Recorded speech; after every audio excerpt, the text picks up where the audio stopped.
அன்பரசி, அன்பரசி, அப்பா, பாட்டி, வாங்கப்பா, வாங்க பாட்டி. எப்படி இருக்கீங்க? நல்லா இருக்கு. ஐயோ, ஒரு நிமிஷம் உட்காருங்கப்பா. இருக்கட்டும், பரவாயில்ல, வேண்டாமா?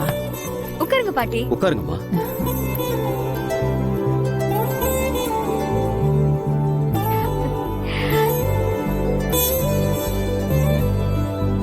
விஸ்வா எப்படிமா இருக்காரு? அவரு நல்லா இருக்காரு பாட்டி.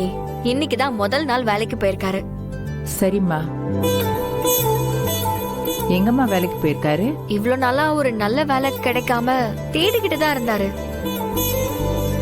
இப்பதான் ஒரு காலேஜ்ல கோச்சா வேலைக்கு ஜாயின் பண்ணிருக்காரு. ஓஹோ. இத வச்சு நாங்க எப்படியாவது கஷ்டப்பட்டாச்சும் நல்லா வந்துருவோங்கிற நம்பிக்கை எனக்கு இருக்கு பாட்டி. ம்.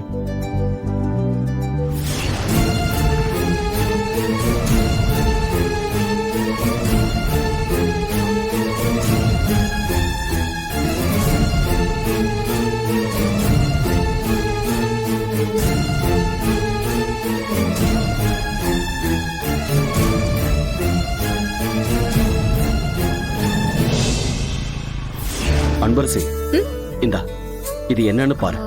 என்னப்பா இது? நீ இத வாங்கி பாருமா. நீ விஸ்வாவும் சந்தோஷமா வாழணும். நீங்க உங்க வாழ்க்கையில ஜெயிச்சு முன்னுக்கு வரணும்.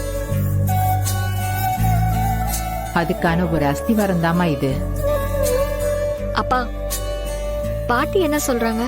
பாட்டி சொன்ன மாதிரி இது நீங்க உங்க வாழ்க்கையை நல்லபடியா ஆரம்பிக்கிறதுக்கான ஒரு அஸ்திவாரம் தாமா இது. இதுவரைக்கும் நாங்க கஷ்டப்பட்டு சம்பாதிச்சு சேர்த்து வச்சது எல்லாமே யாருக்காகமா? எங்க அடுத்த தலைமுறை கஷ்டம் இல்லாம சந்தோஷமா வாழணும் தானே. அப்படி இருக்கும்போது நீங்க கஷ்டப்படுறத பார்த்துக்கிட்டு எங்களால அப்படி சும்மா இருக்க முடியாதுமா. அதான் நம்ம சொத்துல இருந்து உனக்கும் அனன்யாவுக்கும் சேர வேண்டிய சொத்தை பிரிச்சு எழுதி பத்திரமா மாத்தி எடுத்துட்டு வந்திருக்கோமா. எப்படி இருந்தாலும் இந்த சொத்து உங்களுக்கு தானே வந்து சேரணும்.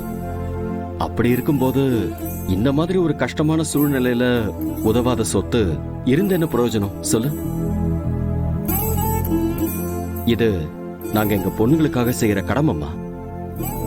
இது தயவு செஞ்சு எந்த எதிர்ப்பும் இல்லாம நீ வாங்கிக்கணுமா. அப்பா, நாங்க கஷ்டப்படக்கூடாதுன்னு தான் நீங்க பண்றீங்கன்னு என்னால புரிஞ்சுக்க முடியுது.